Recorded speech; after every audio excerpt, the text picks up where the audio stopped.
Well, the entire real estate pocket is in full strength today, and HDIL is a stock on our radar. Yesterday, there was some news that HDIL has gone ahead and sold its entire multiplex business to Carnival Films. So they owned about 33 multiplexes, and they have sold that entire business. Let's find out the valuations of this deal. Hari Prakash Pandey, the Vice President Finance of HDIL, joins us now to talk about that. Mr. Pandey, good afternoon, and thank you for joining us.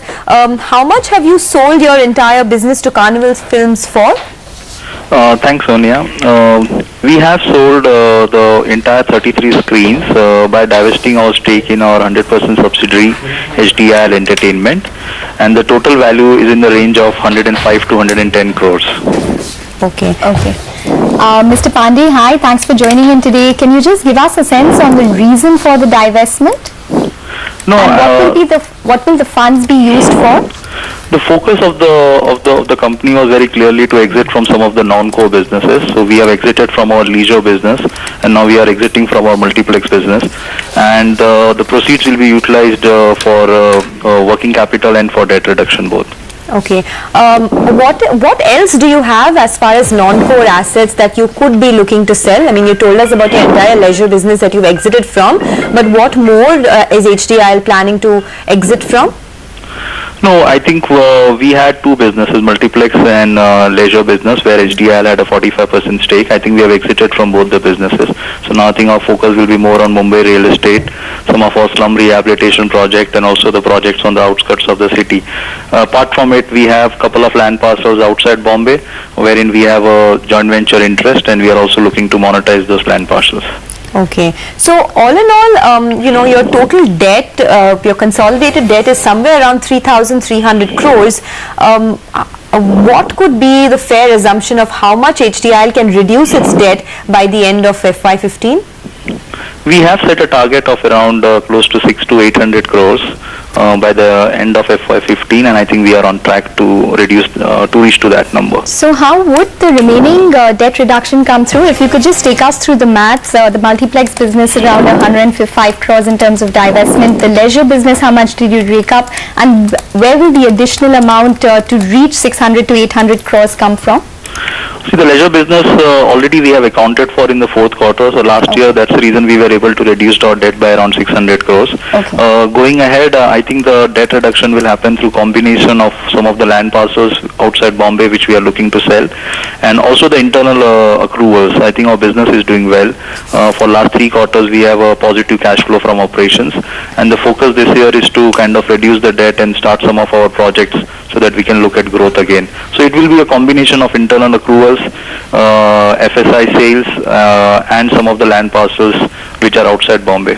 Okay. What about the land parcel in Bombay, Mr. Pandey? Because there are some reports doing the rounds that your Kurla complex has been put up for sale as well. Would you be looking to offload any of that land? We can't comment on the Kurla transaction as of now, but in Bombay, no, there is no major land which we are looking to sell. As I said, some of the land parcels outside Bombay. Within the Bombay, we'll focus more on some of our existing residential projects. We'll launch a couple of more residential projects during the year, but can't really comment on the Kurla land sale as of now. Okay, what about the land parcels which you are then looking to monetize? Take us through which these land parcels are, if you can, and as well as what the valuations of these will be. What negotiation stages have you come to? The land parcels are in Hyderabad and Cochin, and even we have a land parcel in Delhi. Can't talk about valuation too early to talk about numbers as of now, but the intention is very clear that we want to focus more on our business in MMR region and Mumbai metropolitan region, focus more on affordable housing, slum rehabilitation projects. So outside Bombay, wherever we find good opportunities in terms of valuation, we are exiting those projects. So out of the 100-acre land parcel that you own in Hyderabad, how much are you looking to offload? No, really can't comment on that as of now. So once we close the transaction, then only we can be able to give more details.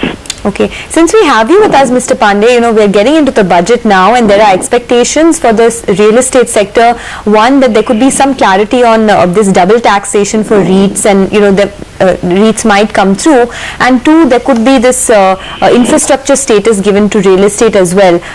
As an industry person, what are you expecting from for the sector in this budget? See, my expectation will be on the two count. One on the real estate developer side.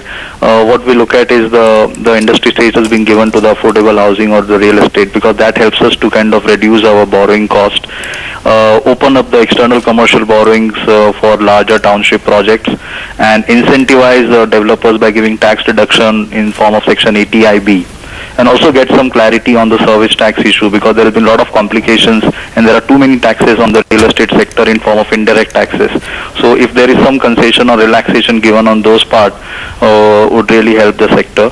On the customer side, I think if they are able to kind of give a more benefit in terms of home loan reduction, they can increase the 1.5 lakhs benefit to around 3 lakhs, because that can incentivize customers to buy property, especially in tier 1 cities.